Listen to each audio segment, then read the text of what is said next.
What? Yeah, but mechanisch. Okay, just remember approximately, you're not permitted to eat chametz after approximately a quarter after 9 or whatever it is, so you read it in the newspapers. But you don't have to burn the chametz until about nearly about an hour and a half later.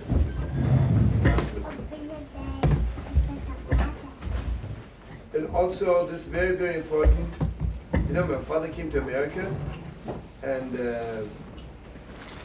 you have to sell the chametz to a non-Jew.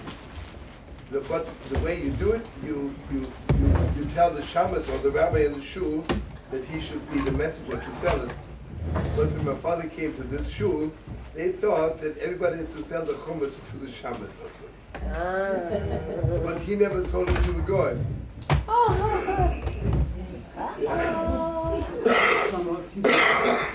Two people work for the press. Yeah, I know. Downstairs is okay. Yeah. It doesn't start till. It's open downstairs?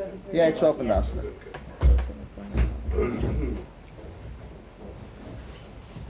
So, the shamas never forgave my father. He says, those laws were good in Europe, but not in America. Anyway, the most important thing is, you have to burn the chametz by about 10 till 30, and also it has to be sold to a non-Jew by 10 till 30. And well, it's for real, you know. If you think it's a joke, then it is a joke. It has to be for real. And you know what we do? Not only we sell him all the chametz, you also rent the space. So in case there's any crumbs or anything, it's already in his possession. You know, we talk about the chametz already burned, and Mama, she feels so good, everything is good, gewalt. Then Pesach begins. So what's the first thing is? You go to a beauty parlor, and you're there till about 5:30, and then you think, you gotta get ready for the Seder. No. You have right mamish 1 second after you burn the chametz, 11, 12 o'clock, you have to set the table for the Seder. That means mamish, like from 12 o'clock on, and let me make it clear to you, because in the Holy Temple, mamish right after midday, people were coming with the Korban Pesach. Thousands. And I just want you to know something very, very awesome. You know, every day of the year, the last korban was the korban tumik, you know, korban tumik. But on Pesach, on Erev Pesach, the korban Pesach is the last. The whole Gemara, if I'm not mistaken. Anyway, when we were bringing the korban Pesach, the singing was to high heaven. Unbelievable. So here is this, just the most unbelievable, most beautiful story in the world.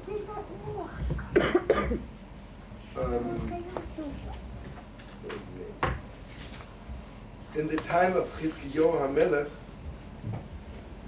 there was this Napoleon of the Middle East. He was named Sancherib, and he conquered the whole Middle East. Almost every country, like from Persia on till Greece, was under his regime. And he sent soldiers to, and you know, Yerushalayim, at that time, you know how big Yerushalayim was? Just remember that Modin, where we are living, that's where the high priest was living. And he was living at the outskirts of Yerushalayim. Millions of people lived in Yerushalayim. Millions. It was a huge city, right? And they had a wall around it, not like today, the little wall around the old city. At that time, there was a wall, right? And the wall was broken. You know, never was destroyed, but the wall was around. Okay, so here, Brother Sancherib, all the Eden, whenever there was a war, they would all come to Yerushalayim, all of Israel, and behind the walls, nobody could get them. So Sancherib sent one army after the other, and they said, we can conquer Yerushalayim. So Sanchev said to the generals, "You're cowards, you don't know how to do it. I'm going there myself." For the Sanchev. So, you know Chizkiyahu? It's a whole long story. Chizkiyahu was supposed to be Mashiach. Because he was like, well. So anyway, when did he arrive on the hills of Yerushalayim, so you can look down to the city? He arrived on Erev Pesach. And you know, Chizkiyahu said, "I'm not even fighting him. God will fight him. We just ignore him." How many years ago was this? This is approximately, it was in the middle of the first temple, right? So, listen to me, it's about nearly 2000 to the destruction of the second temple, right? The second temple was 420 years. And then 70 years in Babylon. And the first temple was about 410. And this was approximately at the, let's say, 150th year of the temple, right? Was it about 680, 700 BC? It was about, because it was just before, it was about the time of the zealots of the 10 tribes. Yeah. So, yeah, you're 100% right. So when were the... About 2,700 years. 2,700. Almost. That's what they said when the 10 tribes were About exiled. 720, wasn't it? 720 BC? It could be. Thank you. Anyway, end of the Gemara. Okay. Yes, that's question to keep it. Anyway, to make it very short. Okay, he looks down at the city, and you know, he was thinking where the soldiers walking up and down. Couldn't believe it. First of all, he looks down at the city. He says, "What? This is a little city here, and my soldiers can take it. It's disgusting." But he let me look down. Then he saw that everybody is running around preparing for the Korban Pesach. So he says, "You know what? First, let me take a rest. I'm tired. Let me sleep." Okay, sleeps a little bit because he has time. A city like this takes him 5 minutes for Sanskrit. Okay, he waits till about Mincha time. Mincha time, he didn't bring the Korban Pesach. And it was strict orders from Chizkiyahu HaMelech. You're not fighting, we're not putting up any soldiers. Ma'amash Hashem Yelochem Lochem. God will fight for you. You see what it is? Basically, and I don't want to get involved too much in it, what was wrong with the Meraglim? See, the Meraglim thought that we have to conquer Israel in a natural way. God will help us, but in a natural way. And they said, in a natural way, we have the way of conquering it, right? But you see, this is why Moshe Rabbeinu couldn't go into Israel. Because whatever Moshe Rabbeinu does is supernatural. See, if Moshe Rabbeinu would have gone in, there would be no fighting. Sad enough, only Yeshua went in, had to be a little bit fighting. But Chizkiyahu was on the level like the Mashiach, right? You don't have to do anything. God does the whole thing. So, Mamash comes Mincha time, all the Yidalach coming there, singing, dancing, Gewalt. He got a little bit suspicious. He says, there must be a trick, right? Because probably they are coming from the back. They're one of the misleaders. In the city they're singing, and then they think we won't watch. In the meantime, it's probably from the back. And the Gemara says, the deepest there, the Medrash, that on a down-to-earth level, suddenly someone says, yeah, there was some tumult a little bit, and they thought that the Yid are coming from their back to kill them, because they couldn't believe that they're not fighting, right? And then suddenly there was, yeah, I see them coming, says, yeah, they're coming, how many, thousands, millions, and they all run away. Then there is another Medrash, Kodesh, that, can you imagine how beautiful it sounded? The Medrash says that, every Yid would eat the Korban Pesach on his roof. Look at who Shchene, they would all come, on the streets, mostly on the roof, and eat the Korban Pesach, and they would sing. And the singing was so beautiful, that the Syrians had no vessels for this. But for 1 second, God let them hear how it sounded, and they died just because they couldn't take it. Unbelievable.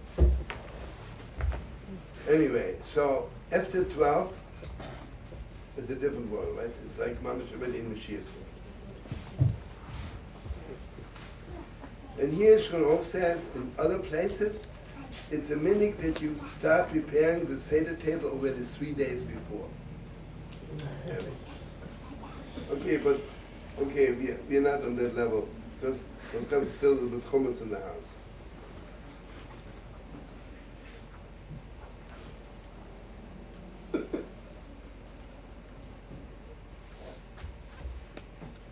Then he says that mamash right after Maariv you should begin the Seder because the kids have to ask Manishtana. And we don't want the children to be asleep when they ask Manishtana. So he says, even if you're learning, someone says, after Maariv I'm always learning 2 hours. That's cute and sweet, you can learn another day, but Seder night, right after Maariv, you mamash begin the Seder. But then it's also bit, yeah? And when do you daven Ma'ariv? Some people daven Ma'ariv. When do you daven Ma'ariv? As soon as possible, or? Okay, that's already up to you. Not too early, because you see what it is. Bob, you're asking a very deep question, Let me ask you, what this is? Bob, your mama should see since you got married to Tamar, you're okay before, but now you're double okay. She teaches me. She's my Rebbe. Tamar is the Rebbe of all of us, not only of you. She puts all of us to shame.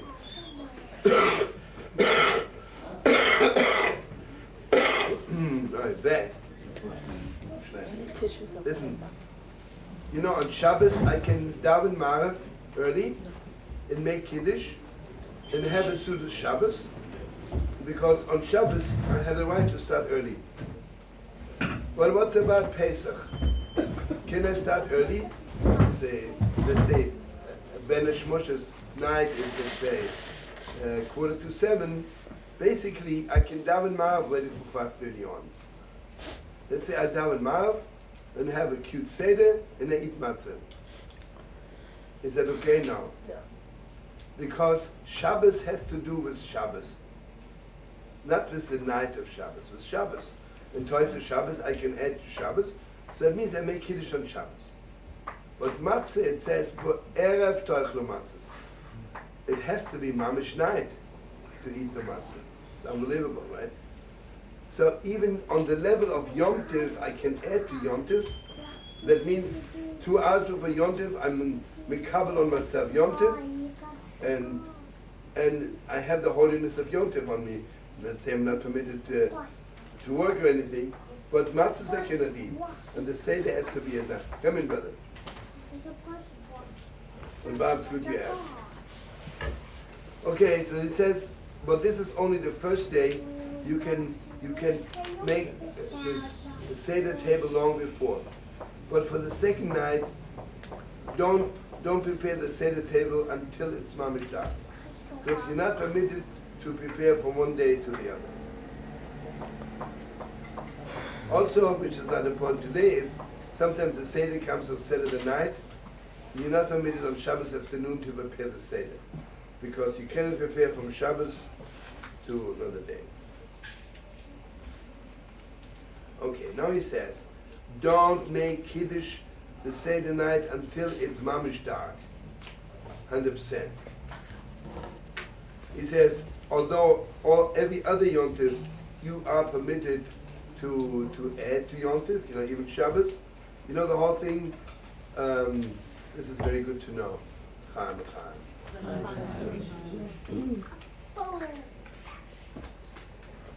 Why do the Holy Sisters bench licht 18 minutes before Shkia? They're adding to Shabbos, right? Why don't they wait till the last second? Anybody who knows or not so much? Okay, it's very good to know. Yeah? Didn't you say, a few weeks ago, you said that Shabbos is the one thing that is extendable. You can start it earlier and I know, end but it why? later. Why is it so important, So it shouldn't risk disagreeing with Shabbos code. No, this is good and sweet, but it's got to be more than that. Listen to me. The snake said to the snake said to Eve,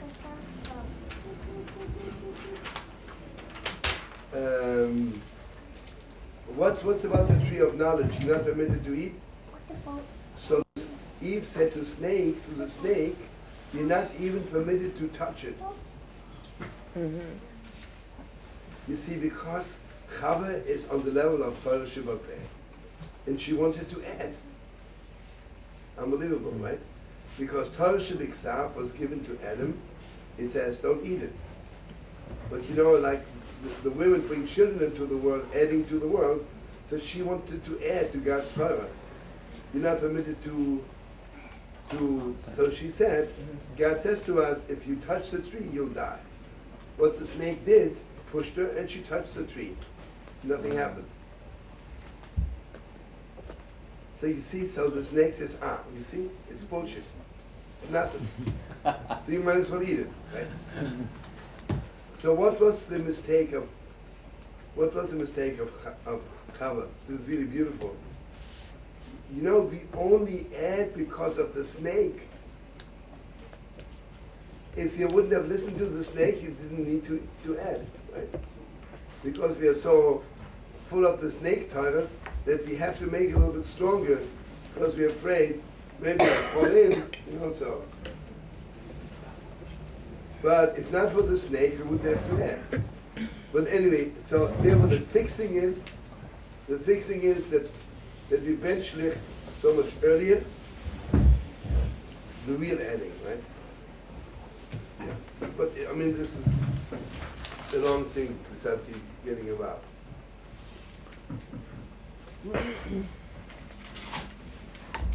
Hey, Mashiach, come sit here. There's some seats for you.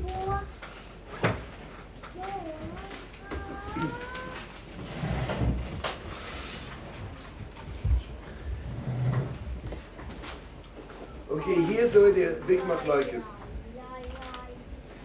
The machlokes is, since by Pesach the Torah is so strong on that there should be night, so some say even the first night you have to daven Ma'ariv when it's mamish night. And they're going so far as to say that if you daven Ma'ariv before mamish night, you're not yotzei.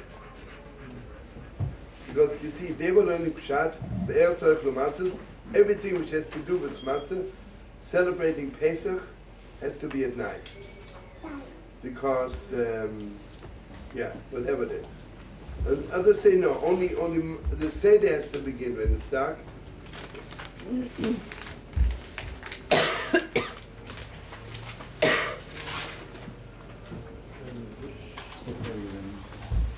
It's called Oitze Halochas.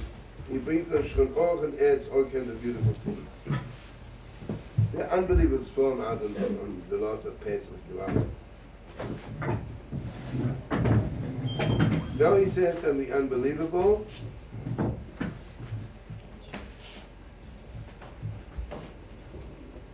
What happens if the moon, what happens if the moon was not showing its holy face until suddenly, in the middle of the Seder, somebody comes running, hey, there's the moon. What do you do?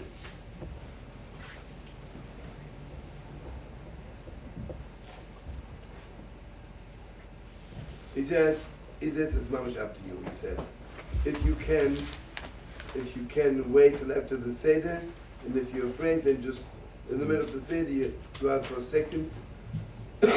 Although you shouldn't be mafsing in the Seder, but if you have to, you have to.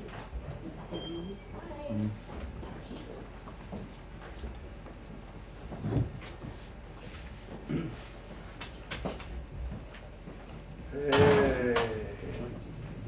Heilige Rebbe, what's going on? Just came to say goodbye. Mamish, you don't want to stay here. If I want to or not, that doesn't make a difference. Mamish, thank you so much for coming. Your toilets was sweet like sugar. It was a gewalt. We're going back tomorrow. We see each other, happy times. Listen, Heilige, they were doing favors. Mamish organized a gewalt Shabbos for us. I think the whole shul wants to come out. Yeah. Okay, Shane said around June time? June is good, yeah. Okay, we'll work it out. Yeah. Thank you for all your teaching Thursday night and everything. Thank you. Hey, Chabale, you're not staying here forever? Yeah, I'm going back to Israel. Lucky you. They got me stuck over there. Oh, yeah. Love you. Love you too.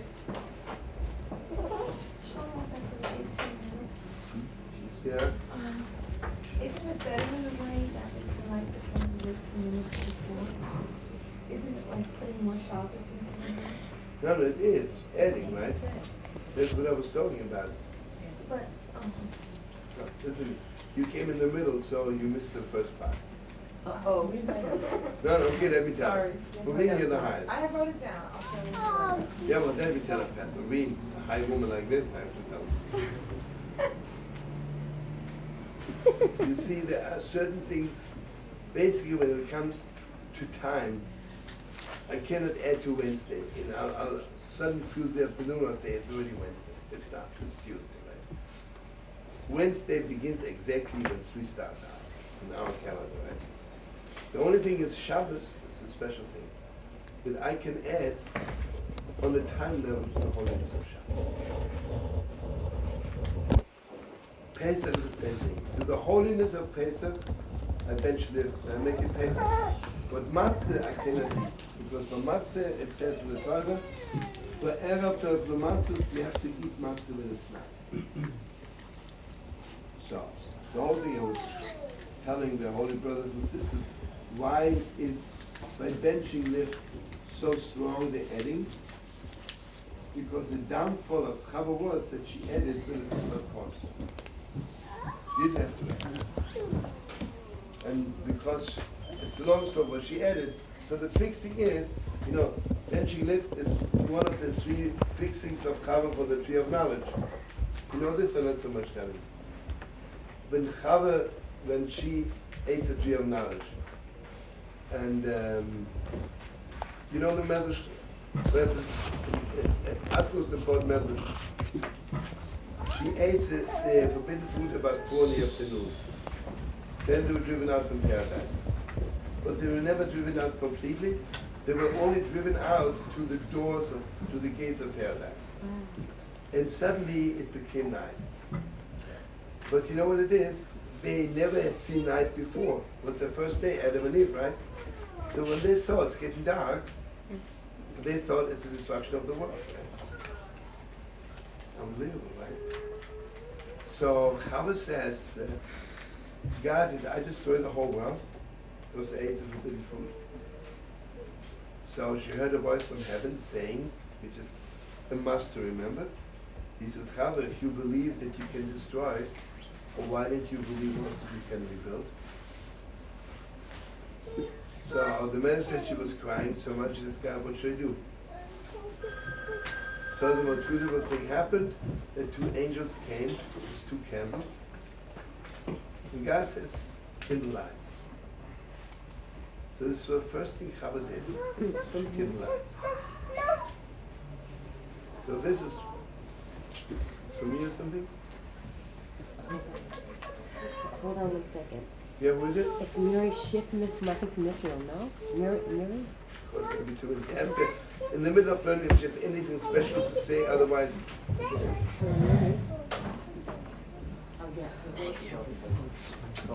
Thank you so much. Anyone comes to Israel, they can come visit me. You better.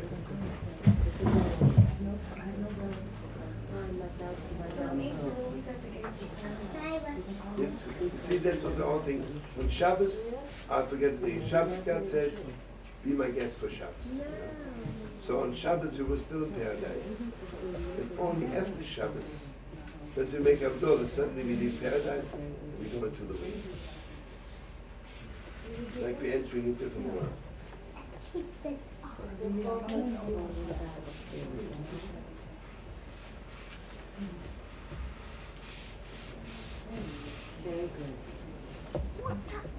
Very good. Yeah, okay, you're here first. 11:30. This is crazy. on the Seder night, the table must have 4 feet. Must have 4 feet. Yeah, Ah. unbelievable. Very special. At least, though. At least. Because everybody knows that, so humanly speaking, that God's carriage, Ma'aseh Merkavah, has 4 wheels. And 4, God's, what did she say? What did she say? Oh, never mind, I'll tell you later, Rabbi Shlomo. It's wrong, is something wrong or everything is okay? No, I'm gonna tell you later. Okay, good. But the wedding is still on. Yeah, but it's like, Come in, Yeah. brother.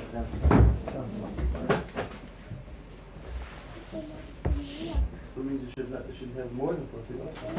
Okay, but the 4, you know, the 4 is Avraham, Yitzchak, Yaakov, and David HaMelech. The 4 feet of the Shekhinah Kedusha. The Shekhinah has 4 feet to stand on. Avraham, Yitzchak, Yaakov, and David HaMelech, or the 4 mothers. You know, it has to be 4. And 4 is also, God's name has 4 letters. So without even getting involved, the Seder has to be on 4 feet. So, Yeah. it's not, was your family minhag to lift the table up, the small table, lift it up, and it says, Ulach Manya? yeah. No, just lift up the Seder system. No. When they, George Parent got it when they left, you were wanderers in Egypt. No. Collins In Springfield, yeah, at some point yeah. Oh, yeah? Springfield, yeah.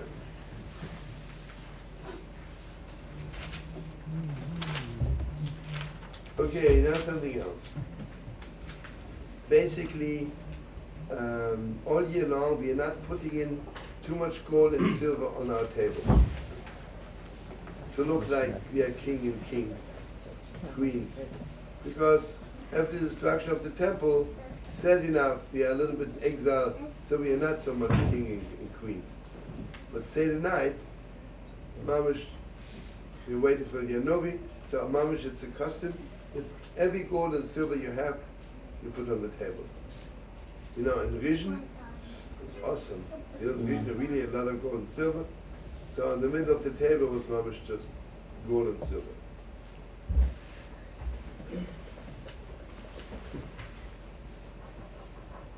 Rabbi Shlomo, what did you say before that if Passover starts on a Saturday night?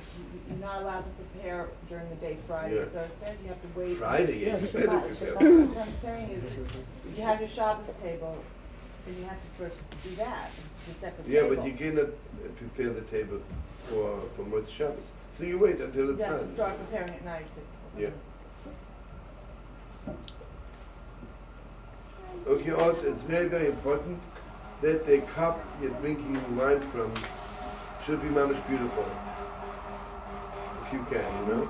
Like let's say Saturday night we have like 100 people, we cannot get special choices for everyone. They have to take plastic cups. But anybody who comes and can bring from his own home, mamish give out coppers. It's very advisable. Yeah. And one more beautiful thing, that's very important. Why do we have to put all the gold and silver on the table? Because on Seder night when we left, we borrowed from the Egyptians all the gold and silver. You remember? So we show that we have so much gold and silver when we're leaving.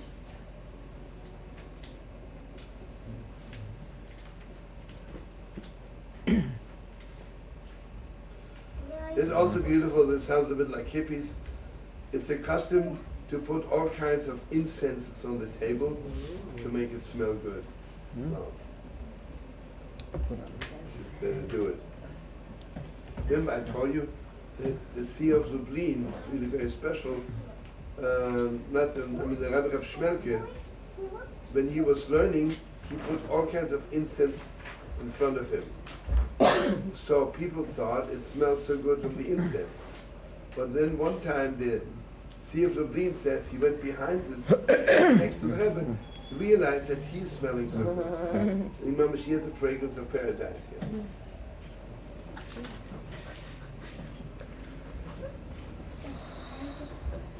How come like one of the customs that doesn't seem to have come down? The incense. Yeah, you should really do it, you know. Something to do with the temple? What? Something to do with the temple? No answer.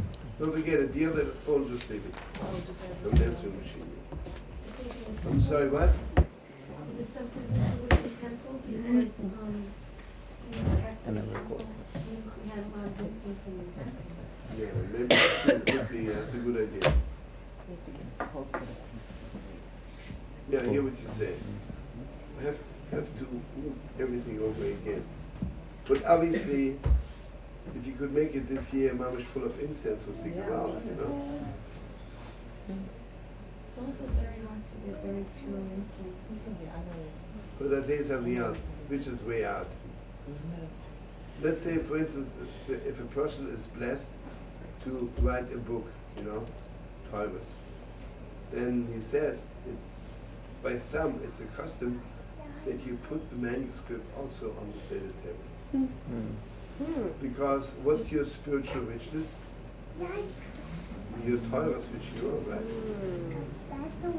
And listen to this is really so deep, you know. Okay, we walked out from Egypt with a lot of riches, right? But on a very high, on a divine level, you know what that means? That after the pain is over, you learn so much from it, right? So when a person writes Torah, it's not when I write my own Torah, it's not just figure out a new Torah.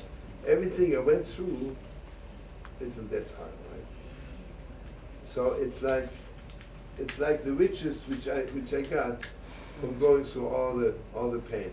So you put it on the table to say, you know, everything I went through in my life was good.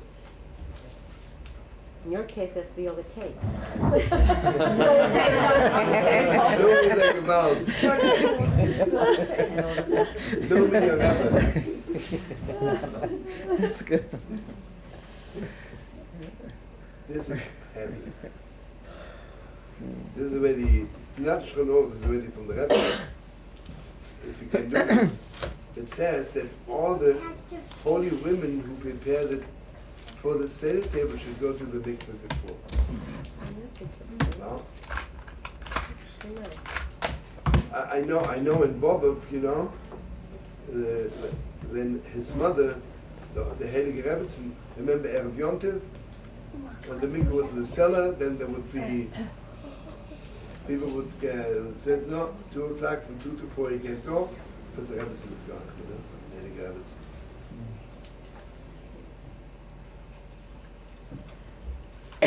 But definitely, he says, don't tell your domestic help to make the Seder table, you know, because the Seder table is mamish like the Beis HaMikdash, and you mamish have to be a priest for it. Okay, sad enough, you know, since we are eating in shul, so it's sad enough we cannot prepare so much before. But he says it's very important, if possible, if you're in your house, that every guest who comes, they should have designated the place. Because, you know, by a king, you don't just go there and get your chair. You know, by a Kaiser, by the Tsar, Prince Sovereign, so everybody has a designated place. Pharaohs do that here. It'll be hard.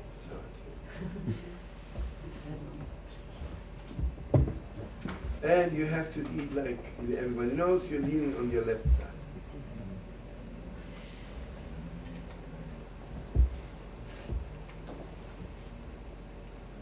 I don't know if you know, but the big rabbis, they didn't have a chair, they had mamash a bed, like a big sofa.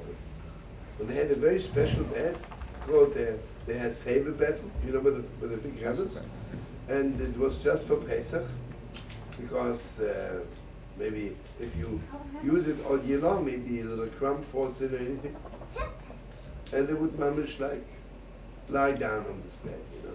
I mean, not mamish like this, but like this, you know. You could write on the table, I say. It's okay. Yeah, you could write on the table. Don't worry about it. It's only when you pick it up, right?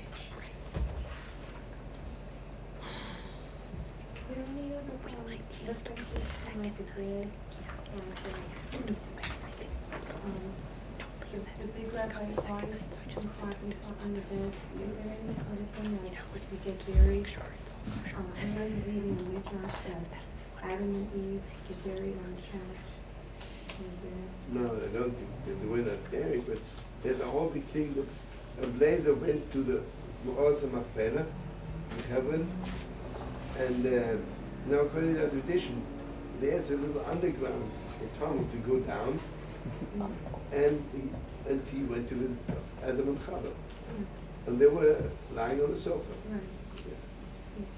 They were Yeah. awake. They weren't. Awake, yeah? Yeah. And then it's unbelievable, you know. What do we know? Right? He went to Avram, and Saul was sitting on a chair, and Avram was sitting next to Sarah, and he had his head in her lap. Avram and Saul, you know. What do we know, right? What do we know? Should I tell you a really amazing story? Yeah. But you have to keep it a secret. That means everybody in this place has to keep it a secret to do with that. Yeah. That means you can't go to this place and ask questions. Well, one day, I was in the Cave of the Mothers and Fathers. Yeah. It was in 1982, and that's when I was working with, trying to discover Muslim and Jewish traditions of the mothers and fathers. You know, what they say about Abraham, what we say, etc. So I got very friendly with the sheikh after lots of visits. And he said, you can't go because it's dangerous to get back to Jerusalem at this time. So I said, he says, but you wait for me. I've got to go downstairs and I've got to light the cave of the mothers and fathers. And he told me that his family for 700 years had taken care of this. And he showed me many, many things. And he was telling me about the cave of Adam and Eve and everything else. And so I started telling him the story of Abraham. And I said, you know, when the three angels went to visit Abraham, you know, he wanted to prepare something, so he slaughtered an ox. And then he had, he wanted to slaughter an ox, but the ox ran away. And the ox ran and ran and ran. And at that time, Abraham did not know where to bury his wife Sarah. And the ox stopped there. It's a medrash, you know. It's a medrash. So, but they're very interested in our medrashim. Yes. And so, that's the place where the Machpelah is, and that's the place where the Muslims say that Adam and Eve is buried.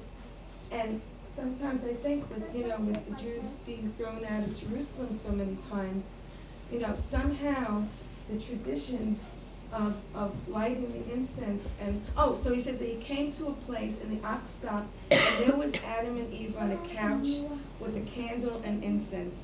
And so until this day, secretly, not known to anybody else except the Sheikh and his family, every day at Mizpah time, they go down and they light all of the caves with a candle and with incense. So like, all of that is like still being carried out. But of course, you know, he doesn't want anybody to come and ask to go downstairs. Who knows, you know?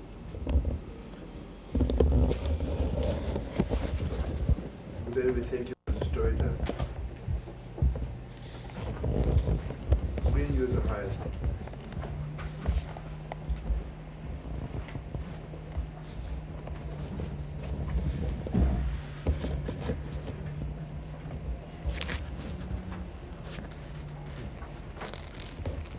then it says, imagine I'm leaning, Heilige Moshe, what's going on? Going home. Where you're going? Going home.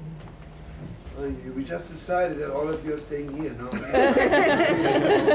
We need more kugels on the west side. So happy that they made him so big, right? And inside he was so happy, you know, he was afraid it's showing, so they had to make them believe that he's not happy with it. The second, it registered. He knows exactly what he is not. You know, imagine if someone comes to me and says, listen, you're the greatest Jew in the world, right?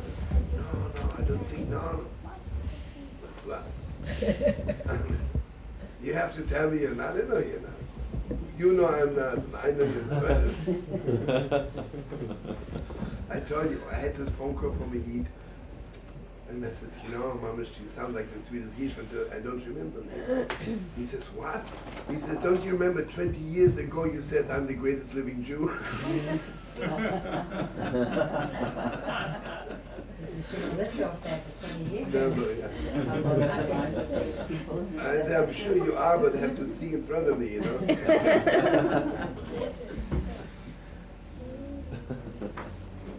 Okay.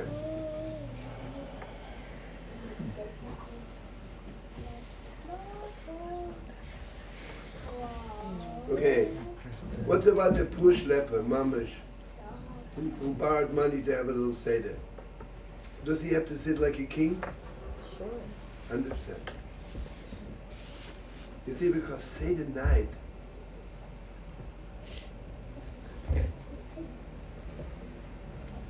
I'm sure you're aware of it. Seder night is not that God took us out of Egypt.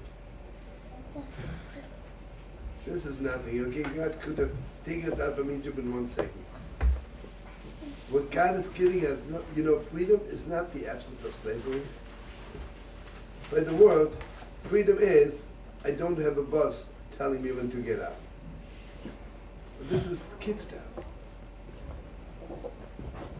Because, you know, let's say Brother Bush and Clinton, they're also slaves, right? For us, freedom is something so much deeper. Freedom is not much like freedom is that the inside, that I can live up to the inside of my own inside. Yeah? If a person who borrowed money, let's say he's using his tithing, his tzedakah. What should I get back? Can you do On that? development. Can you say like, you know, this is my tithing, this is tzedakah I would be giving to use for Pesach to make it the best.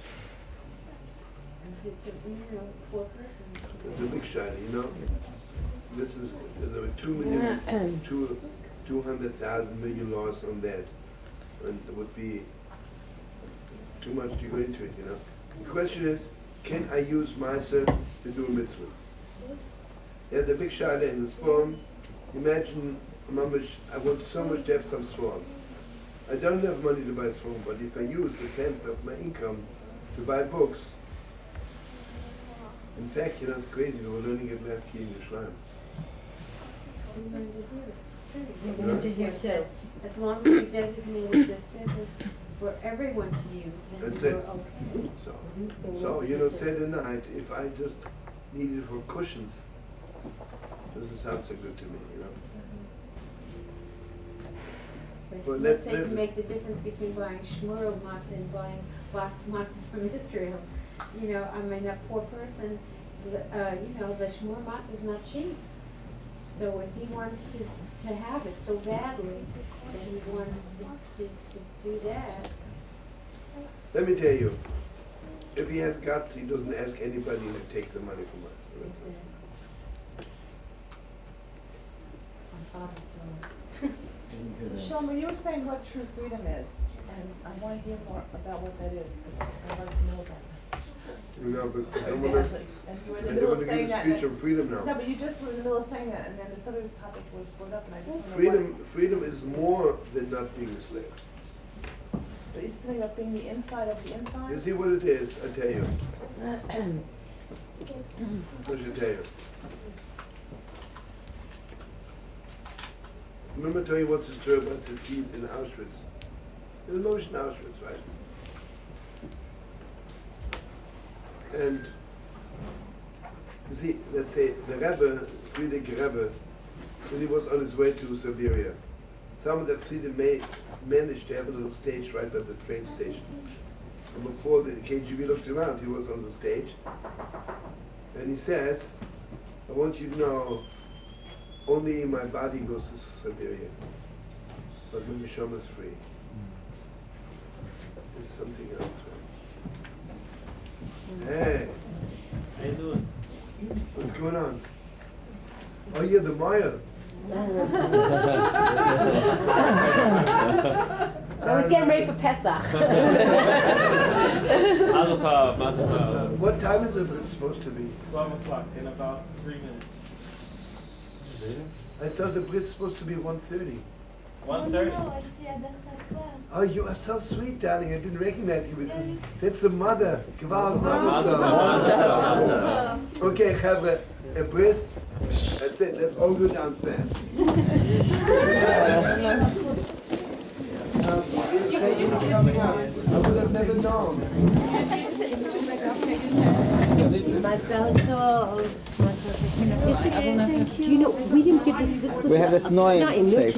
Really? Yeah. That's a beautiful gift. Wow. This is a name tape. That's wonderful.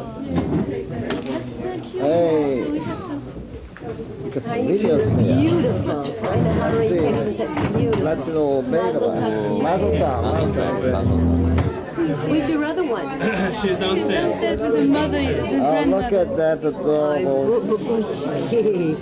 Babutsky. Cutest. Unbelievable.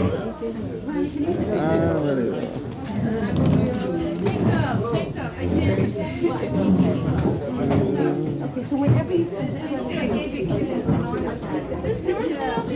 Mazel tov. No. You're looking great.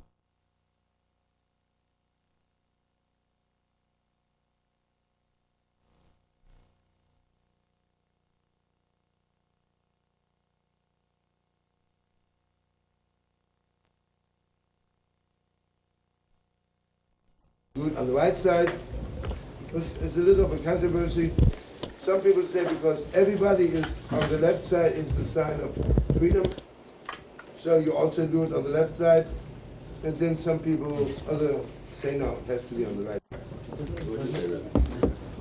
What do? You do the left side? So you do what make no, you're lefty? No. So what's the question? The war has a whole thing about which, which side The war has a whole thing about which side The law says an ordinary person needs the right, the left. Shlomo, I thought it was. I was told also that. Well, I thought it was less in the two windpipes. One might come before the other one and be sakana. I'm sorry, what? I thought it was dangerous to lean on the. I can't hear what he said. I thought it was dangerous to lean on. What? I thought it was dangerous to lean on the right side because the two windpipes, the food might come before in the wrong pipe. Yeah, but anyway. So it means if he's left, he has to be careful.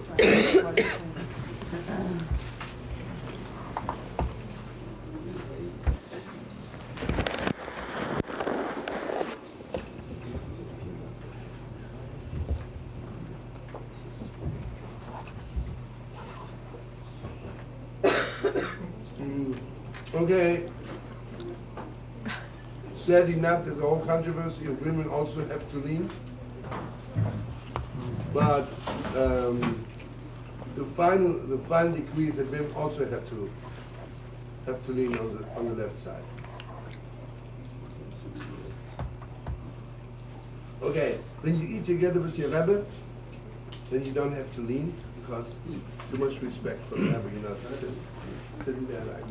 Shlomo, if we're with you, do we have to lean? You better lean.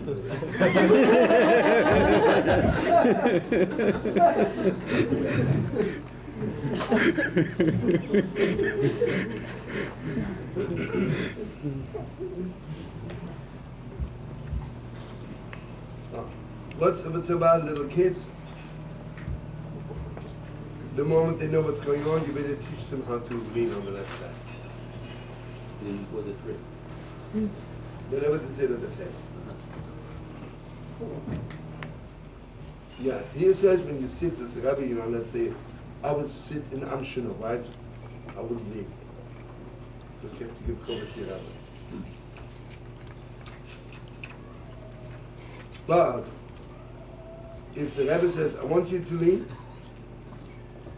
then he has to. Well, then here's a controversy. When the rabbi sees he's leaning and doesn't say anything, is it considered like he gave him permission? Or does it mean you just, okay, do what you want to? But then it says, the chatchila, he should wait till the rabbi gives him permission.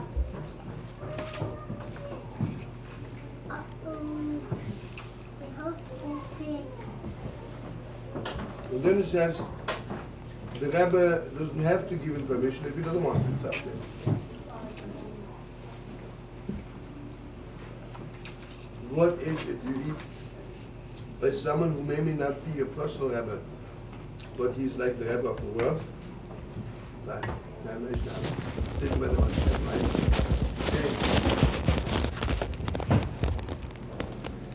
Just a chair. Come take a chair and come here. Come here. Take your little holy chair. There's enough chairs here.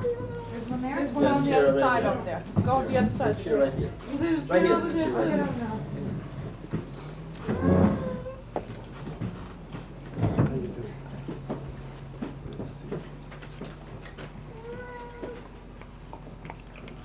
Okay, I have my personal rabbi. But what happens if I eat together with the rabbi of the world, right?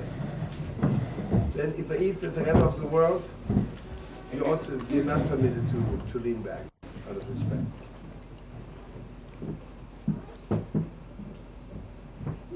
But then there's a whole controversy. If I'm not absolutely sitting at the same table as the rabbi, so beautiful, Yes, like by the Seder, in Shul, we have a few tables. If it has to be just when you sit at the same table, that you're not permitted to lean, or also if you're in the same room.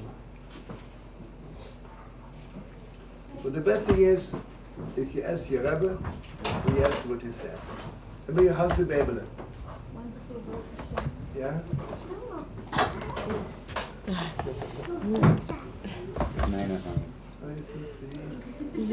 So cute. Can't get over that baby. Huh? I can't get over that baby. It was nothing. I guess he didn't drink anything.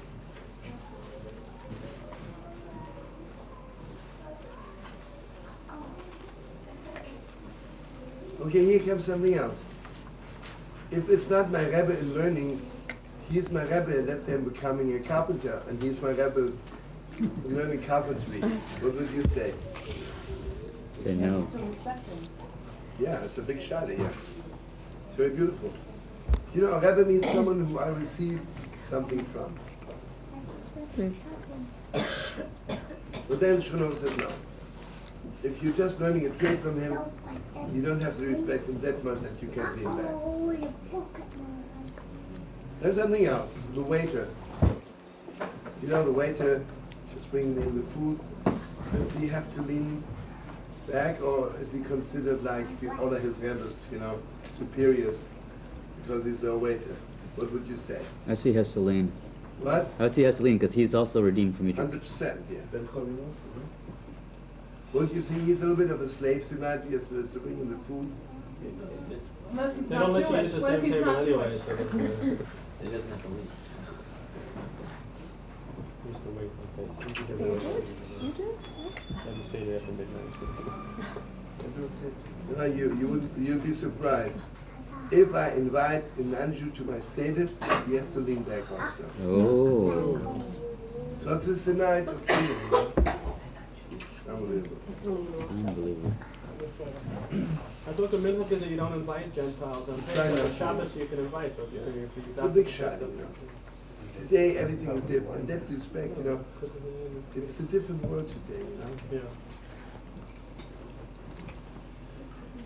defensive, opening the door, and what if you have a neshama? I mean, who's to say who's a Jewish neshama, you know? Okay, Yeah. so that's what I say, today is a different world. So you can Years invite ago, hundreds. we always invited whoever wanted. Yeah, no, but in former days, the whole world was a little bit, the Segregated. non-Jewish world, no, wait a minute. In former good days, until the 6 million, the non-Jewish world had very, very little salt. Very little salt. Back in the day. After the 6 million, something happened. That a lot of big neshamas came down in non-Jewish families. So, did I tell you that in Maine, a little baby was born by a non-Jewish family and had the number of Auschwitz on its arm? Wow. What? Yeah. Unbelievable. There's a whole book about it, find out about his past lives and all Well, past life is something else, but to be born with the number. Reborn. Did you place the number? I heard it, you know, like, it's crazy. At one of my learnings, a non-Jewish reporter from Maine came in to me, and she says that she knows that in last lifetime it was in Auschwitz. She knows exactly when she was there, and anyway, it's a long story. So she told me that one of her neighbors had this baby.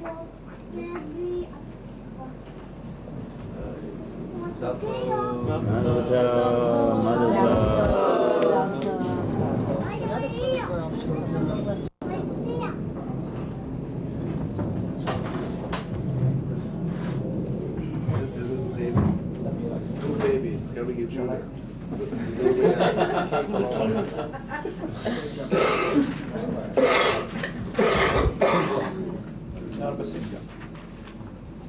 Okay, Rabbi, it's very, very important. You mamish have to wear a kippah with the same. Even if you're not married? Oh, Women too? you have to wear white.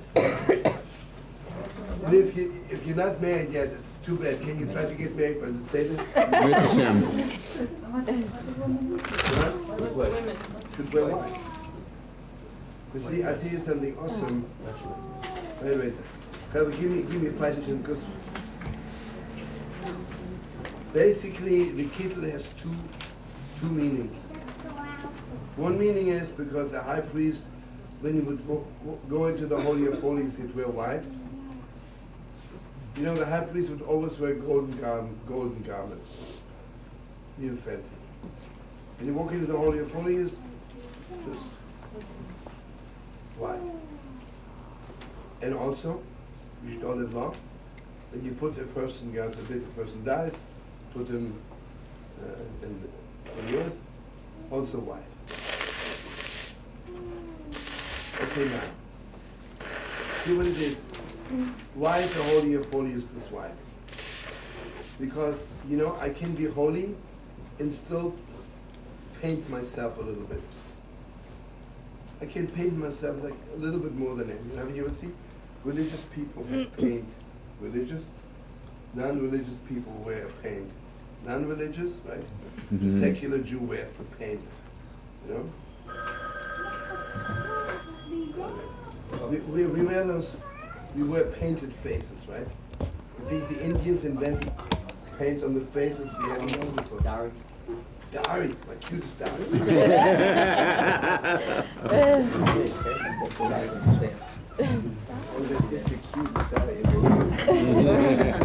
It's indisputable. That's indisputable fact. Yeah. I remember Sweden.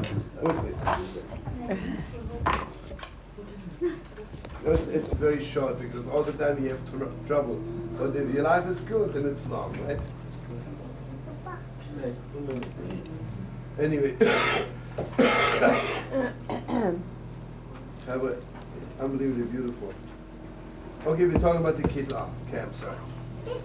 The Kittel is when you walk into the Holy of Holies, and God forbid, when a person is leaving the world. In a certain deep way, it's the same thing. Because what happens to you in the Holy of Holies, you get rid of all the pain. Right? Mamash, you're for real. And you know what it is? The Gemara says that, God forbid, when a person dies on Friday, it's a good sign. But what Shem Tov says, the Gemara doesn't just tell you things, you know. So what should I do with somebody died on Wednesday? So he says that means every Friday a person has to die. Meaning to say, not really die, but get out of this non-real world. Putting on paint on yourself. When a person is dead, everything is white, right? You cannot put any paint on you anymore. So on Friday, I have to unpaint myself. Why do we wash ourselves so much on Friday? I want you to know something. Remember, we're learning it, the difference between God's soap and soap you get in a health food store, hopefully, right? Soap can only wash off the dirt which you have already, but it does not prevent you from getting dirty again. God's soap is also preventive. So, like, when I wash my face on Erev Shabbos, mamish, it gives me strength not to paint myself the whole week. Okay, you know, all the rabbis were very much anti-paint, but let's say in Kotsk, you know, fella, right? Imagine if someone would shock about the davening more than you know what's going on inside. Just throw him out. As simple as it is. You know Rabbi Gamliel? He says, anybody who's not Teucher Kabara, the outside is not exactly like the inside, don't come and learn with me. But very happy. Okay, what is freedom? What makes me put so much paint on? Because I'm a slave to public opinion, right? I'm a slave to what you think. But you see those people that always ask somebody else. Would you? Someone told me, you know, there's a Ludwig and a Woodnick. You know what a Woodnick is? He walks around asking everybody, would you? That's very funny. But I told you, you know what a Tzutzik is? Just something else. The Tzutzik is, he's paid by the rabbi. He's sitting first row, and the whole time when he says the speech,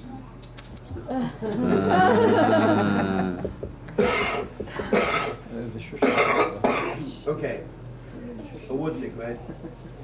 And I tell you something, the people who depend on other people's opinion, they don't really love other people. Because when I love you very much, but you have your opinion and my opinion. And you know what it is? Most people who depend on other people's opinion, when they listen to them, after that they regret it, and instead of being angry at themselves, why did they ask them first? Why didn't I listen to myself? They're angry at the person, you gave me the wrong idea. So we mamish have to unpaint ourselves. Mamish be for you. Why is Seder night so important that our children are there? Because never children, until we put paint on them, they're for real, right? They're for real. But anyway, this is one thing, this side is even deeper. Because everybody knows, Seder night, we're fixing mamish the tree of knowledge. What was the first thing we did? We ate the wrong thing. Matzah, everybody knows, is mamish matzah is from the tree of life. So we putting on a kittel to tell each other from now on. Why did you get a little bit the creeps when you put on the kittel? Because it reminds you all the time that God forbid one day you're lying in your grave and you'll be dressed in white. But Seder night, I'm abolishing death. Mamish, I fix the tree of knowledge, and that's it. And then you know it's coming, there'll be no more death in the world. And I want you to know something awesome, which is beyond Torah. The Gemara says, only Choshev Kemes, this is heavy. You know, a poor man smells a little bit from death, because he's not completely alive. Right? Why is he smelling a little bit from death? And Mamash, I want you to open your hearts. When does a person begin to die? the moment you stop eating on your way out. Because unless you eat again, you die from hunger, right? So the process of dying begins at that moment when you stop eating. So why am I not dead? Because I have enough money. If I'm hungry, I go and buy another piece of herring, right? But the poor man who really doesn't have anything, and each time he depends on somebody else giving him, his mom is like very close to death, right? It's so deep, you know? Like there's like a little wind of death around the poor man. Why don't I invite the poor man to my house? It's not stupidity, because I'm afraid of the angel of death coming with him a little bit. Something. Say the night when I abolish death, I'm not afraid to invite the poor man to my house, right? Unbelievable. Because tonight there's no more death in the world. From now on, there's only life. Hopefully with Hashem. But then there's a Torah from Shabbat, which is even deeper than everything. Shabbat says, say the night when I talk to my children, and my children talk to me, is mamash like going into the Holy of Holies. Because mamash, I'm the whole Seder is, I want to explain to my children that there's one God. It's like going into the whole mamash. I want to get into the deepest depth of their heart. And the Holy of Holies in the world is little children's hearts. Unbelievable heart. I want you to know also why is at the wedding, mamash, everybody knows, you know, setting up some so-called modern Orthodox, they don't wear a kittel, they think they're clever. It's the same thing. You know, when people get married, they want to create a new world. So, of course, the color wearing white, saying, we will never eat from the tree of knowledge. You know what happened after the first feast, after they got married? We got married about 3:30. At that time, the Kama was created at 3. They get married at 3:30. And 4 o'clock, she gave Adam from the tree of knowledge, right? That means the wedding feast was the tree of knowledge. And therefore, you know, for all the Rebbes, the wedding feast is a gewalt, right? Because the wedding feast is mamish the fixing of the tree of knowledge, right? And they have to wear white. Mamish, and if you remember, we learned a lot of times by Bob and Tamar and Nomi and Sri, I don't remember if I talked about it so much about the kittel, but you know what it is like.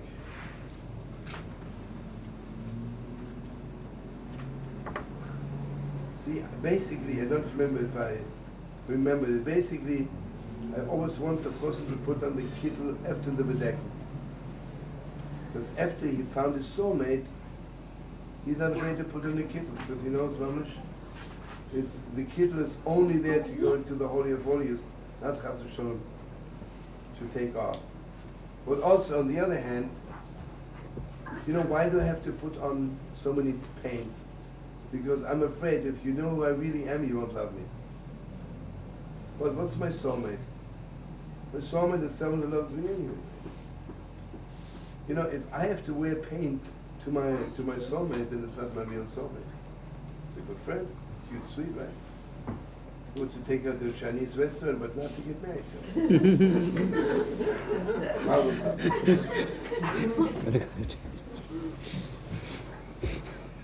Ay, ay, ay. Okay, then there's a big controversy. There's a big controversy. If God forbid a person is sitting shiva, and Yontif is takes away the Avelis. But the question is if he should wear a kittel or not, but anyway, he has to wear a kittel.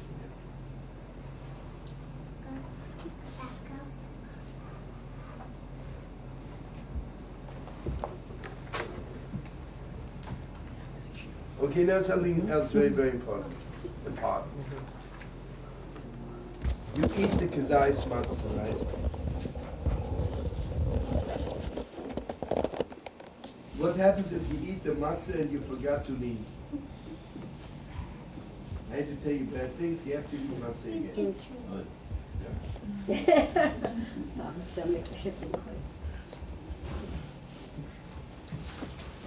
Okay, but then there's a big controversy.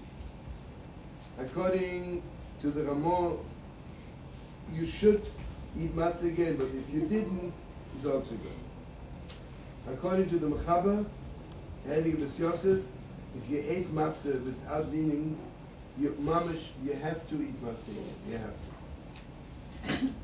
So how do we, what do we do? I'm sorry, what? How do we paskin? So obviously, you pass the Mechaber. You know, it's up to you. You know, I don't. There's so much machlokes. You know what's the special thing about the Torah is, after all the shkunos, it's still open to you. You know. So if you realize you ate matzah without a seva, eat matzah again. Yeah. What? How do you leave? What's the demonstration? No, you know, just. I mean, you have to share with Olam. So if not, you made out them, you just leave a little bit like this. Rabbi Shlomo, what is the quantity that on you a have friend's, to eat by one star? How much is that? Not on your own. Yeah, how much is that? Okay, I want to know something. Huh? Good, you asked about Oh, it has to be. However, Dvorak asked a very important question. How big is the kedai? Kedai is actually an olive. An olive is the smallest thing in the world. When we talk about an olive from Israel, the way it was before the destruction of the temple, do you know that before the destruction of the temple, the fruits in Israel were mamish big? But anyway, I want you to know, like, the truth is, you really should take a big piece. Mamish, a big piece. And also something, I'm sure anybody who was there last year about the Seder remembers, you know, a lot of people take matzah, besides that they don't lean back, and they're talking to their neighbors, they say, how was the last soup? How was your last day? Mamish, when you eat matzah, you have to be mamish in another word. You have to be in another word. And mamish, take a big piece and mamish eat it. And don't be ashamed to close your eyes. By what time? It has to be one First swallow. have to eat. Is there a certain time? We'll come to that in a minute. Basically, it should be before midnight. Shlomo, Yeah. when you have the seder, when you're leaning, do you have to eat the roll of the matzah, or all the whole matzah has to be eaten while No, you're leaning? just this one kazai's matzah. First kazai. Three-quarter of it. We'll come to everything in a minute. Thank you. But now the deepest question of the world is, if I ate matzah without a saber, without leaning, then I remember that I didn't lean back and I eat matzah. Do I have to make another bracha? Or was I yotze with the bracha before? Now listen to this is not so bad yet. Okay, so I'll make a bracha, right? The question is, it's after the Seder, I'm lying in my bed and I'm dead tired. Suddenly I remember I ate matzah without the Seder, without leaning back. So according to Bes Yosef, yes, get up and wash again and eat matzah, make a bracha and eat matzah when you're leaning back. It's not a problem of eating after the upper common. But you have to, you're not going to matzah. Ah. Forget it. The Neil is here, you're in good form today.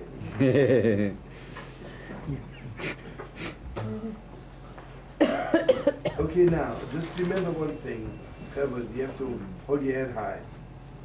Basically, when I eat matzah, the first matzah, I have to eat already 2 kazais. First, for over amoitz lechem and oats, right, like ordinary bread. When I make a bracha amoitz lechem and oats, I have to eat the kazais. And then, I have to eat the kazais over the bracha achilas ala achilas matzah. You remember? You make 2 brachas Seder night. First, amoitz lechem and oats brings forth grain Could lean over. from the bakery, I mean, from the earth. And hey, Sammy, you want to tell them the title from the Heilige Bialas? Or you're not into it right now? What? I'm listening. The Biala says the Gebal Torah. Heilige, no. Heilige of the Melech Levator, he says. You know, it's, how does it sound to you? The board of rabbis 2,000 years ago got together and they were planning a bracha over bread. And one rabbi suggested the most original blessing. Blessed is God who brings bread forth from the earth. How does that sound to you? Unbelievable, right? Hey, Klaus. I'm sorry to bother you. No. Elements will come around 3 o'clock. Would you please give him envelope? I'm sorry, what? Elements from New Jersey. Yeah? Come here. He will come 3 o'clock. Would you please give it to him? Okay. They need an Indian banner, but You can wait 15 minutes. when is it open? 2 o'clock. 15 minutes. Okay. Okay, 15 minutes.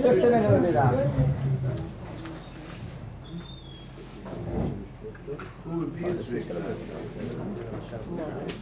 Oh, yeah. Good. But you have a...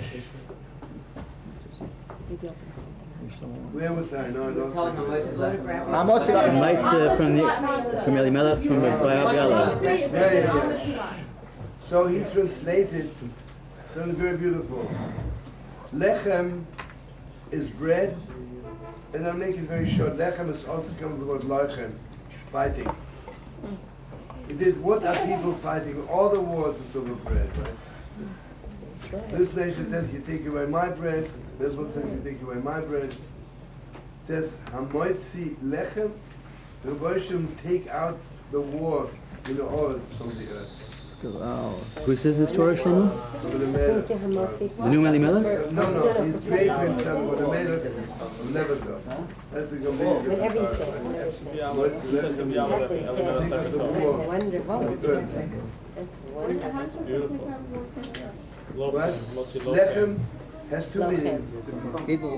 Bread and also fighting. Where does it say take out? Hamotzi is to take out. Hamotzi is to take out. You see what it is? The fighting began because we ate the tree of knowledge, which tears us apart. The schizophrenic, good, bad, right? If God would take out the fighting from the earth, well, I'm just throwing this in.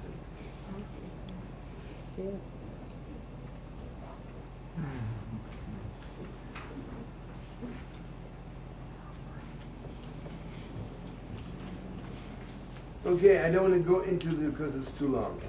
It's a big controversy if a sever is midaraisa or midarabon.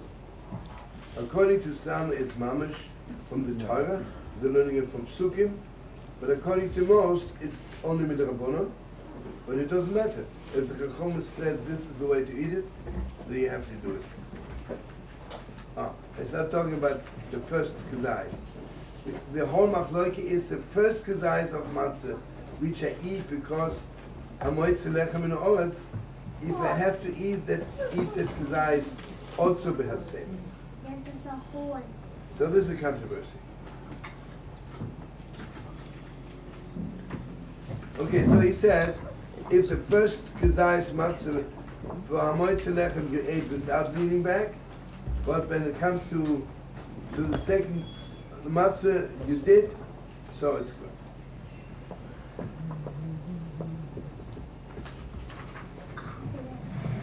Okay, more, when you eat more, just remember friends, you're not leaning back.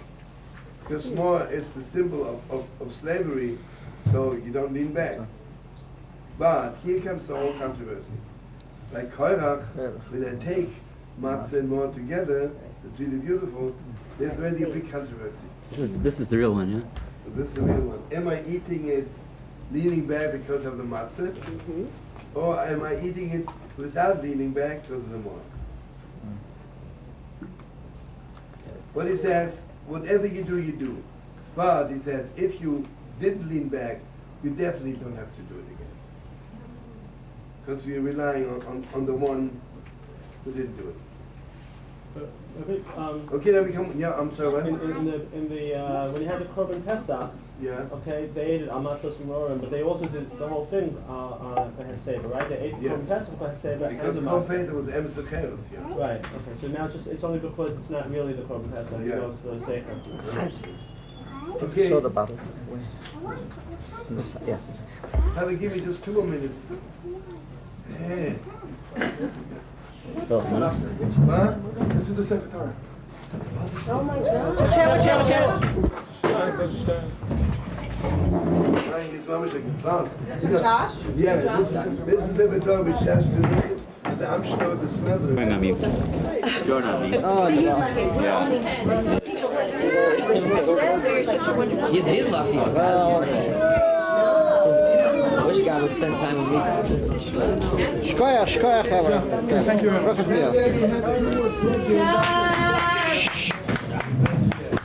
Heber. 2 more minutes. 20 more minutes. 20 more minutes.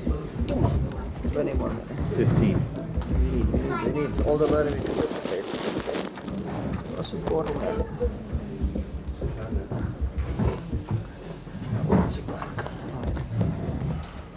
Okay, the deepest controversy is about Afikomen. If Afikomen, if you have to eat it for Seder, or not so much. But it says if you did eat it, you don't have to do it again. Do you eat 1 or 2 kazaysim for Afikomen, Shlomo? What? Do you eat 1 or 2 kazaysim for... Basically, you should eat 2, yeah.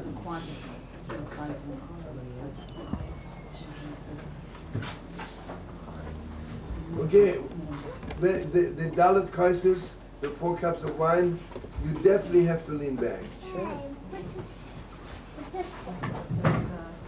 Okay, if you drank the wine and you didn't, you don't have to do it again. Rabbi Shlomo? Yeah. Again with the quantities, let's say a person cannot have any alcohol, they can have the grape juice, just a little Drink bit water. grape juice. How much minimum do they have to put in of the juice? It has to be at least 65% more, you know.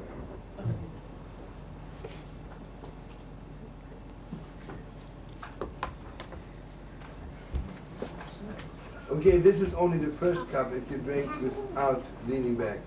Because I didn't tell the story yet. But after you tell the story of freedom of the Haggadah, the second cup you have to lean back. And if you didn't lean back, you have to drink it again. But then there is one Rishon Rav Yo, he says you don't have to.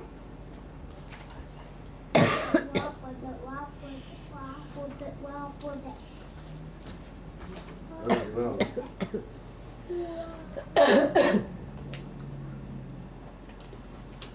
If you drink the 4th without leaning back, everybody agrees you don't go back. What about the 3rd? Third is a big controversy. Then kapas, you know, the little vegetable you eat, or potato, or like radishes. Some eat it leaning back, and some eat it without leaning back.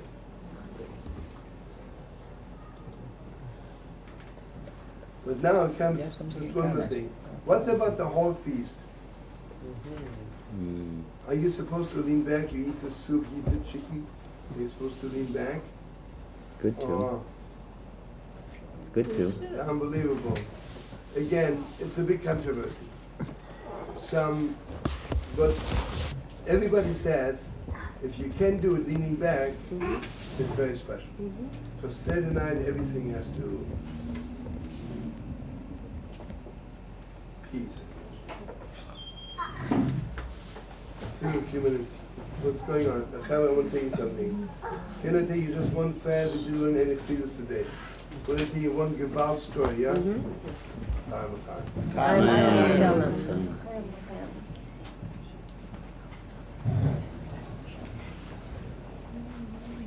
You know, imagine if a piece of ham falls into a pot with a big pot of kosher chicken soup. So it's annihilated because it's 60% more, 100% more, 1,000% more, so you can eat it. With the exception of Pesach. With one crumb, imagine you have a big pot as big as this room. If one little crumb falls in, you can't eat the whole thing anymore. Yeah, no sugar. Okay, listen to me, I'll make it fast. This is the story. There's only one rabbi in the world, and this is Rabbi Shlomo Carlebach. Rabbi Choy Gon lived in the 6th century. Achoy Gon. And I want you to know something, you know. We always think about Choy Gon and Chalvas and Nachman, we're coming down 1 minute. They're waiting for us? Yeah, we have to come. One story. To 2 o'clock. It's cool. Yeah. Well, we have 5 more minutes. I mean, you Yeah? just count to see who that came down. Okay, Nachman's a good story to hear. Rabbi Choy Gon, you know who he was? He was a Gon. He was Mamish, the head of the Prince of the Eden. And he was the best fencer, and you know, in those days everybody was fencing. And he won the best fencer of the world. It was a big thing in that time in Babylon, in Damascus, where it was. And he was a doctor. He says no. Chometz also, if it's 100 times more, it's annihilating the chometz. Good. So this is the story about 200 years ago in Lemberg. At that time, the chief rabbi of Lemberg was Yeshua Yaakov. So, and we had a neighbor, poor Yidele, who knows, maybe 200 children, 12 children, and he never had enough to eat. So at that particular Pesach, the Mamish made it his business. He says, I'm going to collect enough money and they'll buy new pots in Mamish. 1 week a year, the children have to eat. In the middle of the Seder, the neighbor comes, you know. He comes, one of my little children played on the street and took a little crumb and threw it in this big pot and he cooked soup for the whole week. Everything is in there, the chicken, the soup. That means if you can't eat it, then we have again nothing to eat the whole week.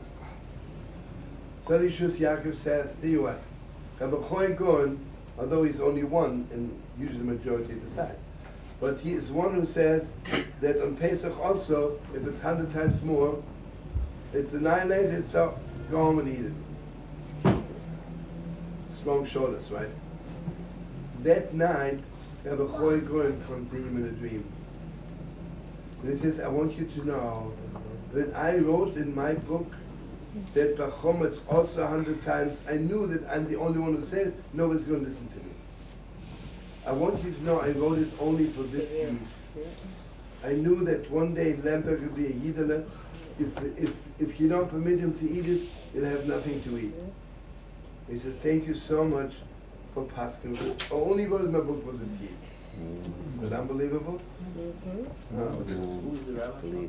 How do you spell the... Yeshua Yaakov. How do you spell Choy, Rabbi Choy Gon? Aleph, like brother. No, Choy? Aleph, Ches... Aleph, Ches... Vav Yud. Aleph Yud, yeah, Achoy. Oh. It's not high ground. It's not high ground. Folks, good Mamish Tzvi, thank you. Norma, thank you for organizing everything. Thank you, Danny. Thank you, everyone. Thank you. Thank you, Dan. Thank you, Shlomo. Safe trip to Israel. Chaim Tov Shalom. Safe Shalom, Golach Baruch Shalom. Be in Riverdale. If you want to come to Riverdale, travel this Shabbos, I'm in Riverdale. If anybody wants to come, you have to talk to Sam. No, next Shabbos. You don't have to. Okay. You still got it downstairs by the... Wouldn't have had a place So to you would sit like to there. have The men are requesting